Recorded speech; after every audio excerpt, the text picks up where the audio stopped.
A ditch. A simple hole scraped into the dry earth of Mesopotamia. That was the difference between survival and catastrophe. A ditch that separated 25,000 exhausted Romans from 50,000 of the most feared cavalry in the known world. This is not the story of a battle. It is the story of a deception, of how one man used the earth itself as a weapon to humiliate an empire that believed itself untouchable. The year is 530 AD. The Roman Empire is a ghost of its former self. The West has been swallowed by barbarian kingdoms. What remains is the East, Constantinople, its marble walls, its bureaucrats, its emperor. Justinian sits on the throne with a dangerous obsession, to reconquer what was lost, to resurrect the glory of Rome. But before he can look west, he must survive the East. Because on the other side of the border, an ancient power is sharpening its blades. The Sassanidempire, Persia. The Persians, led by the aging King of Kings, Kavad, are winning. They have broken Roman legions repeatedly, systematically, without mercy. Roman morale is in ruins. Their commanders are predictable. Their tactics are relics. Justinian needs something the empire has not produced in generations. He needs a miracle. And in an act that history cannot decide was desperation or genius, he bets the fate of the eastern frontier on a single man, a young one, Flavius Belisarius. Belisarius is barely 25 years old. He is not a veteran carved by decades of campaigning. He is a member of the emperor's personal household guard, loyal beyond question, intelligent beyond his years, but with battlefield command experience that could be measured in months rather than decades. Now Justinian hands him the title of Magister Militum per Orientem, supreme commander of all Roman forces in the East. His orders are simple and brutal in their modesty. March to the border fortress of Dara. Stop the tide. Not win, not counterattack, just stop it. The tide approaching has a name, Perozes. The Persian general is not a young man chasing glory. He is a career commander who has spent his entire life studying how armies die. He despises the Romans with the particular contempt of a man who has defeated them enough times to consider it routine. He sees them as a civilization that has confused the memory of greatness with greatness itself. Men hiding behind walls, unable to fight in open ground. Perozes commands the legendary Immortals, the armored heavy cavalry of the Sassanid Empire, men and horses encased in overlapping steel plate, a moving fortress that has shattered every formation sent against it for generations. He brings 50,000 soldiers to the frontier. This is not a raid. This is not a probe. This is an extinction event designed to erase Roman military presence from the east permanently. Facing him, Belisarius has assembled 25,000 men, Gothic mercenaries, Herulian horse archers, Hunnic cavalry from the steppe, demoralized Roman infantry who remember losing the last 3 engagements. The numbers are overwhelming, but numbers are not the real problem. The real problem is the nature of war in this landscape. Desert warfare is won on horseback. The Persian cataphracts, their armored heavy cavalry, are not soldiers in the conventional sense. They are human battering rams. Their charge does not merely break formations, it erases them. The momentum of thousands of fully armored horses and riders striking an infantry line at full gallop generates forces that no amount of courage can absorb. How does Roman infantry, a faded imitation of Caesar's legions, absorb that impact? It cannot. Belisarius knows it. Every officer under his command knows it. An open field engagement against the Persian cavalry would not be a battle. It would be a demonstration. Belisarius arrives at Dara and surveys the terrain. Flat, open, a perfect killing ground for the enemy. His officers begin making the argument for retreat. Fall back behind the fortress walls. Let the Persians exhaust themselves against stone. It is the rational calculation. It is also surrender in slow motion. Belisarius looks at the terrain and makes a different calculation. If the ground will not give him an advantage, he will manufacture one. He calls his engineers. He does not ask for walls. He does not ask for stakes or barriers.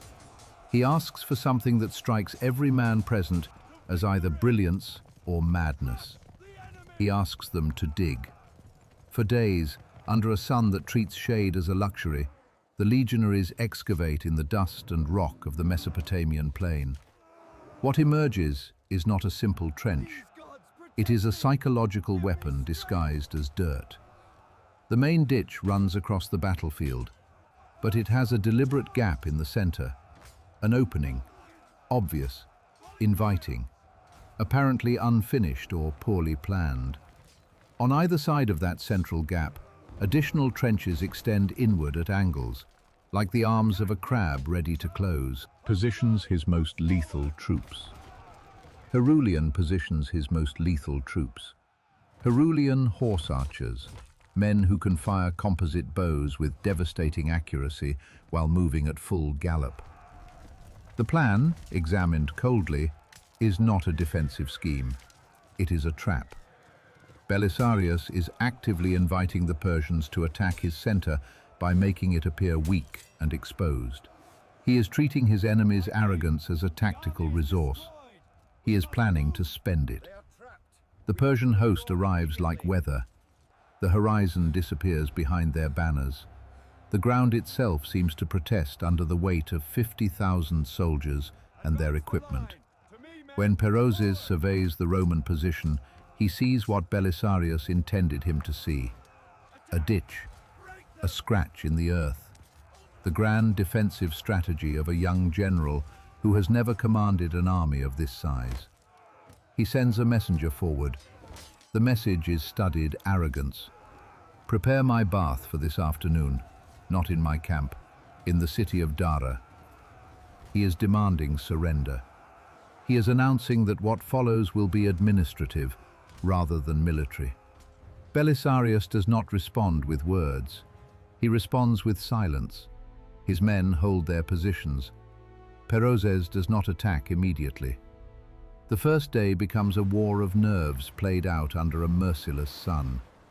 The Persians send individual champions forward for single combat, a traditional method of testing enemy morale and breaking it symbolically. The Romans accept the duels. The Romans win the duels. The tension between the two armies thickens. Perozes watches his champions fall and feels something unfamiliar. The Romans are not behaving like men who know they are outnumbered 2-1. They are behaving like men who know something he does not. The thought does not slow him down. It makes him angrier. The second day will not be a war of nerves. The second day will be a demonstration of what Persian steel means when it is fully committed. Dawn on the second day arrives without drama. The silence before the storm, that particular quality of stillness that experienced soldiers learn to recognize and fear. In the Persian camp, the sound of an army preparing itself for total war. Metal on metal, orders cascading through the ranks, horses smelling blood before any has been shed. Perozes examines the field from his command position. That gap in the center of the Roman ditch stares back at him. It is either an obvious trap or definitive proof of Roman incompetence. His arrogance selects the second interpretation. They did not have time to finish it. They are afraid. He is not a reckless man. He will not waste his best troops on an immediate frontal assault into the obvious. He will test the edges first. He will find where the Roman formation bleeds. He gives the order. The first Persian wave crashes against the Roman left flank. Thousands of infantry and archers, supported by light cavalry. The sky darkens with arrows. The impact against Roman shields produces a sound like continuous thunder.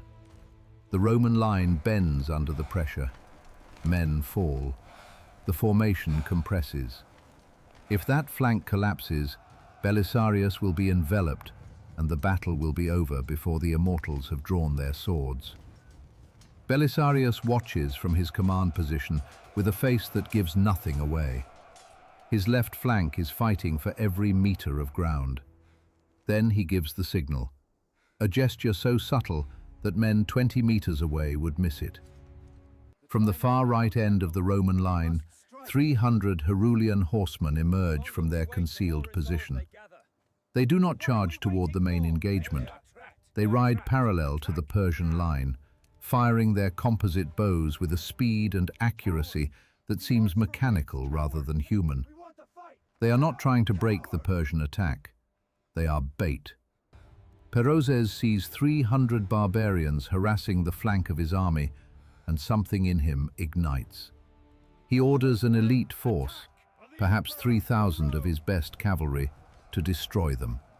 Not contain them, destroy them. Bring him proof. The Persian horsemen set out at a gallop that shakes the ground. The Herulians see the wave of steel closing on them, assess the mathematics of the situation, and do what horse archers have always done better than any other soldiers in the ancient world. They turn and run. But this is not panic, it is choreography. The Persians, blood-blind and contemptuous, pursue at full gallop. They race past the corner of the angled trench, the hidden arm that Belisarius positioned precisely for this moment. They do not see it. They are focused on their prey. The trap closes. From inside the trench that appeared empty, 1,000 Germanic mercenaries rise from concealment. Massive men with axes and long swords who have been lying in the dirt waiting for exactly this moment. They hit the unprotected flank of the pursuing Persian cavalry with the full force of surprise and momentum. Simultaneously, the Herulians complete their rehearsed maneuver. They halt, turn their horses in a single fluid movement, and fire point-blank into the confused mass of Persian steel that is now being attacked from two directions. The cataphracts, devastating in a frontal charge, are catastrophically vulnerable in stationary close combat.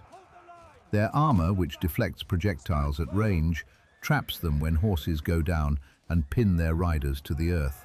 Horses fall on riders, riders cannot rise. The Herulians drag men from their saddles. In less than 15 minutes, 3,000 of Persia's finest cavalry have been annihilated.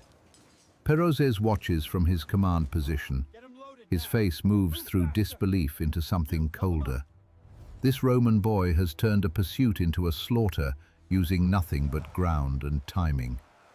The young general is not incompetent, he is dangerous. Patience ends, tactics end, subtlety ends. Honor has been stained in front of 50,000 witnesses. Now Perozes reaches for the weapon he has been saving. He turns to his personal guard, 10,000 Immortals, the absolute elite of the Sassanid military. Men who have sworn oaths that include the word retreat only as something that happens to enemies. He points at the gap in the center of the Roman ditch, the gap that looks like a mistake, the gap that Belisarius built. Destroy them. 10,000 armored horsemen begin to move. The acceleration from stillness to full gallop takes time, but once committed, it creates something that functions less like a military formation and more like a geological event. The dust they raise hides the sun. The sound arrives before them like a physical force. For the Roman infantry holding the center, the men standing in that deliberately left gap, it is not an army approaching. It is the end of everything approaching. Belisarius watches the charge with the particular calm of a man who has planned for exactly this moment and is now waiting to learn whether his planning was sufficient. 300 meters, 200, 100. The Immortals are fully committed. There is no hesitation in 10,000 men who have never been taught what hesitation means. 50 meters. The Romans in the center close their eyes. They tighten their grips. They prepare for an impact that will likely kill most of them. And then the impact does not come.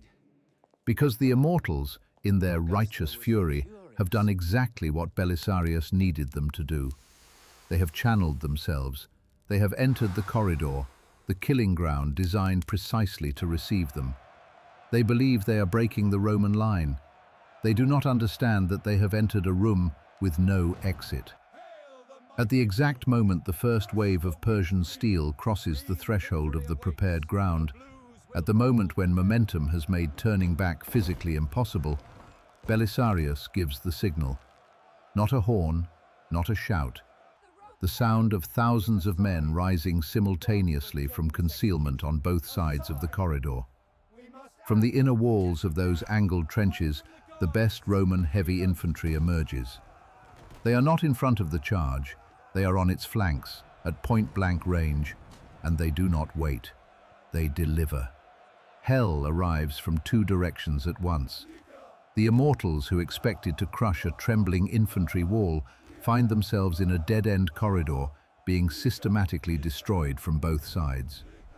Roman heavy javelins, the pilum, penetrate Persian armor at ranges the designers of that armor never anticipated. Archers fire from inside the trenches with angles that bypass shields entirely. The charge of 10,000 men becomes a catastrophic traffic jam. The first rank of Immortals is destroyed. Their bodies and those of their fallen horses create an instant barrier. The second rank, still at full gallop, crashes into the first, the third into the second. The unstoppable momentum of Persian cavalry becomes the instrument of its own destruction. The men in the center of the corridor are completely trapped. They cannot advance over the wall of corpses and broken horses. They cannot retreat against the mass still pressing from behind. From both sides, Roman legionaries work with the methodical patience of men doing necessary labor, stabbing with long spears into the most feared cavalry in the world, which is now as helpless as livestock. Perozes on his command hill has stopped moving. His face, which carried the comfortable certainty of a man who has won this kind of engagement a dozen times, is now the face of a man watching an impossibility. His Immortals, the guarantee of Sassanid military supremacy, are being exterminated in a ditch by a 25-year-old he considered an amateur. The ditch he mocked, the scratch in the earth, it is filling with the blood of his best men. This is the moment. Belisarius does not wait for the Persian formation to collapse on its own. He gives the order, and the Roman center, the infantry that held that gap, the men who stared down the charge of 10,000, advances. Not against a furious enemy, against a broken one. Simultaneously on both flanks, the Roman cavalry is unleashed. The Herulians and Hunnic horse archers who had returned to their start positions now charge with the full commitment of men who know the battle has turned. They hit the flanks of the main Persian army, the soldiers who have been standing in formation watching their elite comrades die in the center. Persian morale does not bend, it shatters. Fear moves through an army faster than any horse. The force of 50,000 men, the pride of Kavad, the terror of the eastern frontier, ceases to be an army in the time it takes for one man to turn and run. It becomes a crowd, a mob, men throwing down their weapons and their banners and running for their lives. The remaining Immortals trapped in the corridor are killed to the last man. The Battle of Dara is over. What begins now is the pursuit. Belisarius, the 25-year-old general, the man with almost no field command experience, the household guard given an impossible assignment, has not merely stopped Perozes, he has destroyed him. He has shattered a force twice his size, using nothing but earth, psychology, and his enemy's absolute confidence in its own superiority. When the dust finally settles, more than 8,000 Persians, most of them Immortals, lie dead in that narrow corridor and across the surrounding field. The Herulian cavalry hunts the survivors across the desert. Roman casualties are, by any calculation, extraordinary in their modesty. Dara is not just a victory, it is a statement. It announces to a world that had been watching Rome decline for generations that something has changed. That Rome has produced from somewhere a military mind unlike anything the East has seen. But for Belisarius, Dara is the beginning of a different kind of education. The victory has given him fame. It has also given him enemies who are considerably more dangerous than any Persian general. Enemies who wear silk instead of armor. Enemies who work with whispers instead of swords. Enemies who operate from the marble corridors of the Great Palace in Constantinople. The news of Dara reaches the capital like a thunderclap. Constantinople, accustomed to decades of defeats and retreats and carefully worded dispatches designed to make disasters sound like strategic repositioning, does not know how to process a genuine victory. Then it explodes. The name Belisarius is chanted in the hippodrome, whispered in markets, painted on walls. A 25-year-old has become overnight the savior of the East. 800 kilometers away, in the polished corridors of the imperial palace, victory has a complicated taste. Emperor Justinian is a man of fundamental contradictions.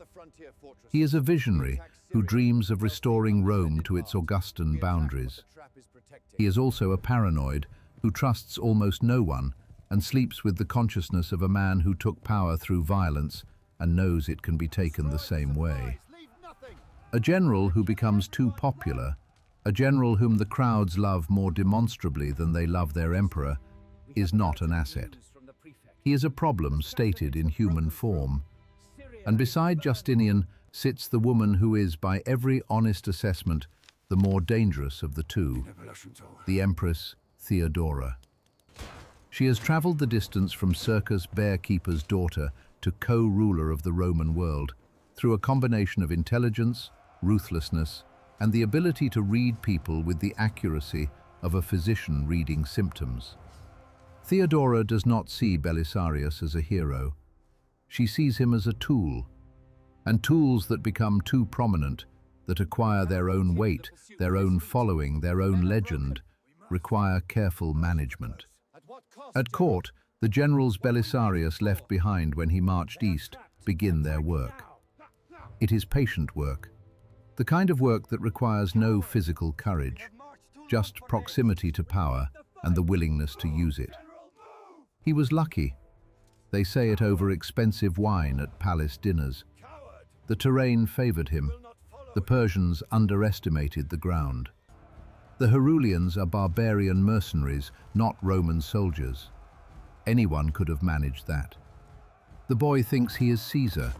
Envy dressed as military analysis is one of the oldest and most effective weapons in political history. Meanwhile, in Persia, Kavad has drawn his own conclusions from Dara. He is not planning peace. He is planning a different kind of war. Perozes is stripped of his honors, a humiliation that answers the question of what Persian kings do with generals who lose 8,000 immortals in a ditch. And Kavad begins preparing a response. In the spring of 531, a Persian force of 15,000 men under the general Azariths crosses the Roman border. They do not march toward Dara. They do not present themselves for another engineered battle. They slip through the desert, avoid Belisarius entirely, and strike at Syria, the wealthy, undefended economic heart of Rome's eastern territories. Their objective is not conquest. It is something more immediately damaging. Plunder, burn, massacre, disappear before the Romans can organize a response. Justinian receives the news from Syria, and his anger at the destruction erases the memory of Dara almost completely. Where is his miracle general? Why is Syria burning? Belisarius is sent in pursuit, but this campaign is different in ways that matter. The hero of Dara is now a man under institutional suspicion. He is given a smaller force than the situation warrants.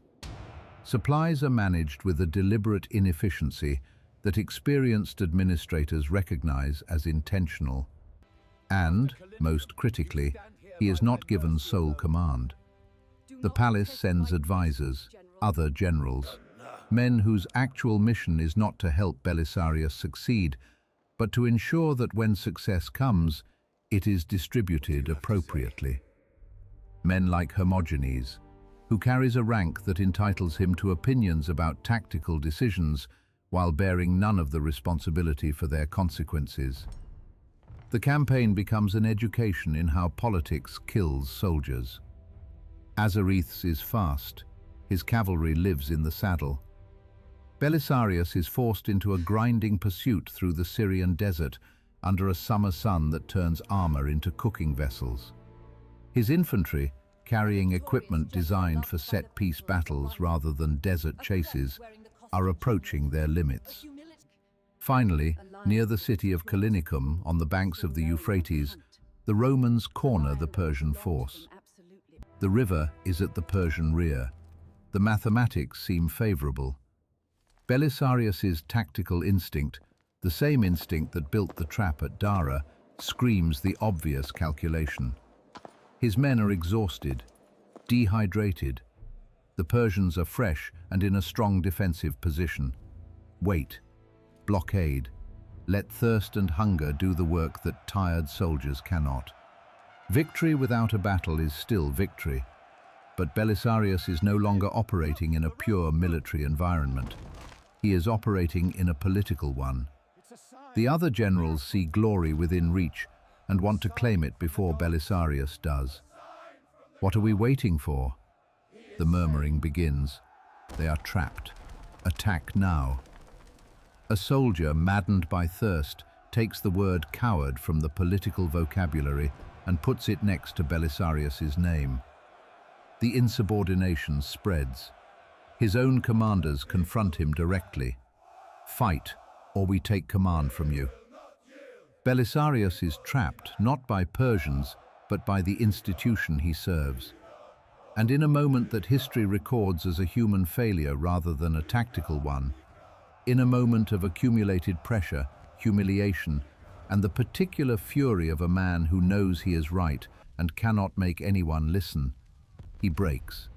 He gives the order to attack. The attack is a disaster from the first contact.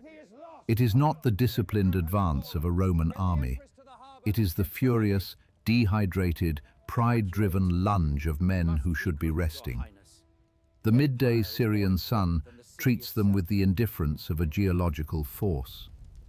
Azareth's watches from across the field and experiences something he has not permitted himself since Dara. Hope. The genius who outmaneuvered him for weeks is now attacking uphill into fresh troops with an exhausted army. The Persians are rested, they have water, they wait. The Roman assault stalls against the Persian shield wall. Neither the force to break through, nor the discipline to withdraw cleanly. They are trapped in an attrition engagement for which they have no physical resources. Azareth's sees the weakness that Belisarius, under other circumstances, would never have created. On the Roman right flank, pressed against the Euphrates, Belisarius has positioned his Arab allies, the Ghassanids. Brave cavalry, loyal but light, designed for mobility and harassment, not for absorbing the weight of a heavy cavalry charge with a river at their backs and nowhere to maneuver. Azareth's commits his heavy cavalry against that flank with the precision of a surgeon finding the one point of entry that matters. The Ghassanids see the armored wave closing on them, assess what it means for men in their position, with water behind them and steel in front, and make the only rational decision available. They break. They flee along the riverbank.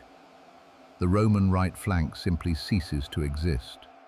For the Roman infantry in the center, already exhausted, already failing against the force to their front, it is a death sentence delivered without appeal. Persian cavalry hits them from the side and rear. The sky fills with arrows arriving from angles that shields cannot address. Formation breaks. The discipline that is the only thing separating a Roman army from a mob evaporates. Men throw down shields and weapons and run for the only cover available, the Euphrates. Many of them, still wearing their armor, drown in water they ran to for survival. The army is disintegrating. Belisarius at this moment makes the transition that distinguishes certain commanders from all others. The tactical mind that failed him, that he allowed politics to override, disappears. What replaces it is something simpler and more fundamental.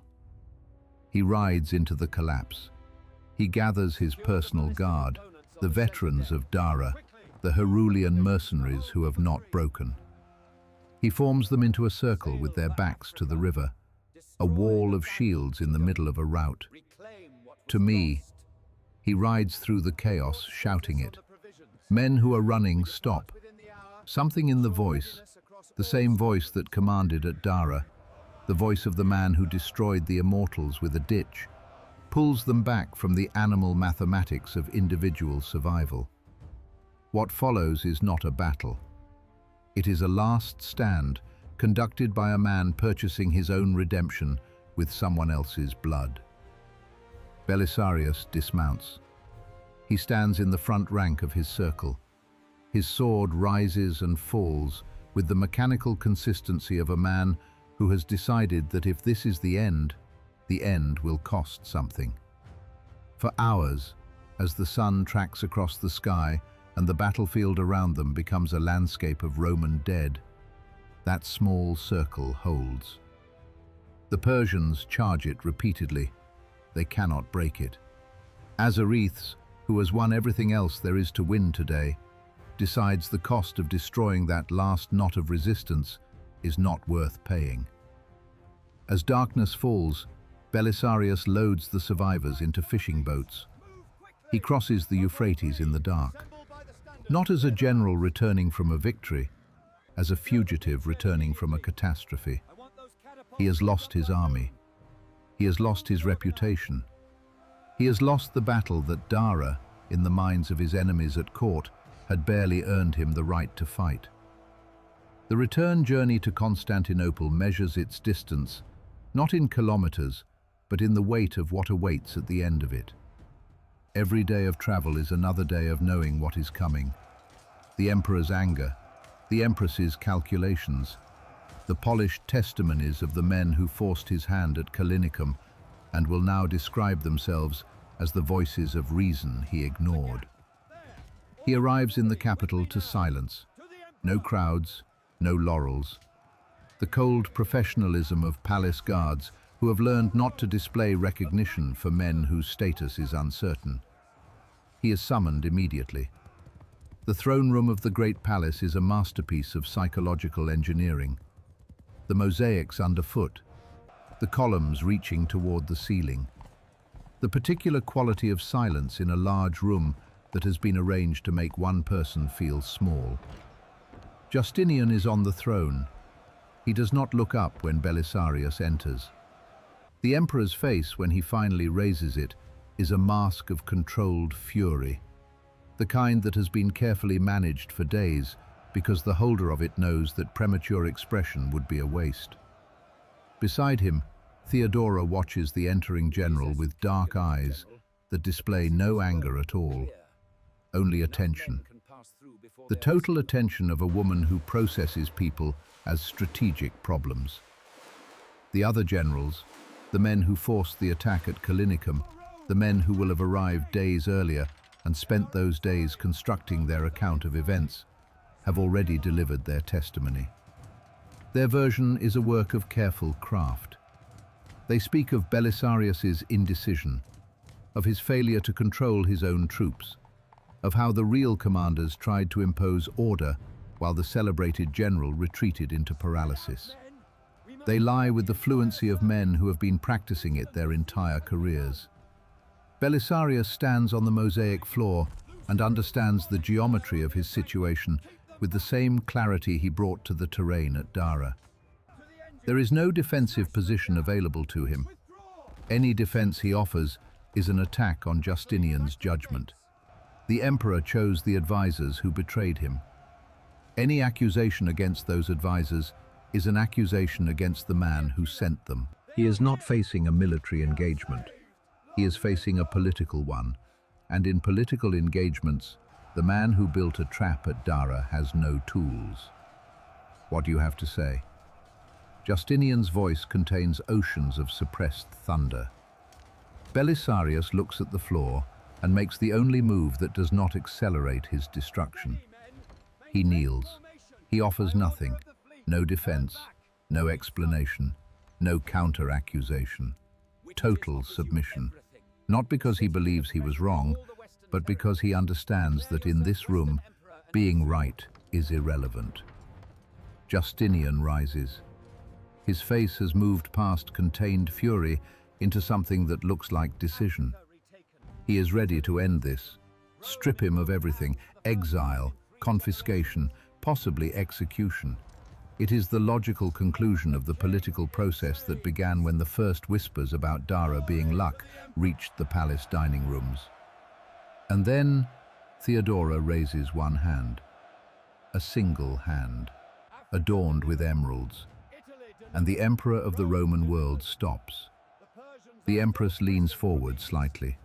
Her voice, when it comes, is barely above conversational volume. But in the silence of the throne room, it carries with the authority of a woman who has never needed to shout. She does not look at her husband. She looks at Belisarius, kneeling, broken, waiting for the sentence. And she sees what Justinian's rage is preventing him from seeing. A victorious general beloved by the people is a rival, a threat that wears the costume of a servant. A man who could, in the right circumstances, march on Constantinople and find the gates open to him. But a military genius in disgrace, a humiliated hero who owes his continued existence not to his victories, but to imperial mercy, that is something else entirely. That is the perfect instrument, a lion with its claws pulled, but still knowing how to hunt. A lion that will belong to them absolutely, because the alternative to belonging to them is death. The calculation takes less time than it appears to. Belisarius is stripped of his eastern command. He is publicly demoted. He is brought back to Constantinople and placed in a gilded political suspension, not exiled, not executed, but removed from consequence. Forgiven in the way that only the powerful can forgive, as an act of ownership rather than mercy. A year passes. The greatest military mind Rome has produced in a century becomes a figure of polite invisibility. The men who forced the attack at Callinicum receive honors. Belisarius watches from the middle distance, but the empire is not finished with him. Because while Belisarius has been learning the geography of political disgrace, Constantinople itself has been accumulating pressure toward a rupture that no one in the palace has adequately measured. The hippodrome of Constantinople is not a stadium. It is the pressure valve of an empire. 100,000 people, the full social spectrum from imperial officials to dock workers, crammed into a structure designed to give them something to care about that is not the emperor's tax policy. Here the population divides itself not by class or theology, but by color. The blues, the greens. They hate each other with the comprehensive dedication of people who have organized their social identity around opposition. They riot regularly. They murder each other in the streets between race days. But both factions carry beneath their mutual hatred a deeper grievance that is harder to express. The grinding reality of taxation administered by men like John of Cappadocia, Justinian's prefect, whose methods of revenue extraction have made him personally despised by everyone who has ever interacted with his office. January of 532 AD. A public execution is scheduled. 2 condemned men, one blue, one green, stand at the gallows when the rope fails. In the ancient world, a broken rope at an execution is not mechanical failure. It is divine intervention. The crowd storms the guards, rescues the two men, and hides them in a nearby church. The calculus of the situation has changed. Days later, the races. Justinian presides in the imperial box with the serene confidence of a man who believes himself insulated from the people watching him. The crowd does not ask for races. It asks for clemency for the two men in the church. The emperor declines. The atmosphere in the hippodrome changes in the way that weather changes, a shift in pressure that experienced observers feel before they can articulate it. A chant begins in the green section. Then, the moment that the imperial guard watching from their positions understand means something unprecedented is happening. The blues pick it up. The two factions that have organized their entire social existence around mutual violence are chanting the same word: Nika, victory. It is not a racing chant, it is a declaration. The crowd leaves the hippodrome as something other than a crowd. In the space of an hour, Constantinople is on fire. The prisons are opened. Thousands of criminals join the streets. The city guard is overwhelmed. The noble palaces are looted. The Hagia Sophia, the great church, burns. For 5 days, the capital of the Eastern Roman Empire is administered by anarchy. In the Great Palace, Justinian and Theodora are effectively prisoners behind their own walls. The armies that could restore order are on the frontiers, fighting Persians, fighting Goths, fighting the dozen other threats that are the permanent condition of a declining empire. On the 5th day, the political opposition sees its moment. The senators who have been nursing grievances against Justinian for years produce a candidate. Hypatius, nephew of a former emperor, a man with legitimate dynastic claim, and the additional qualification of being entirely blameless for anything Justinian has done. The crowd accepts him. They carry him to the hippodrome. They begin crowning him in the imperial box. The assault on the palace is next. In the council chamber of the Great Palace, the air is thick with smoke from the burning city, and something more acrid than smoke. The smell of elite men who have decided that survival requires abandoning everything they have been. The imperial ships in the private harbor are loaded with treasure. Justinian's hands, sources later report, are not entirely steady.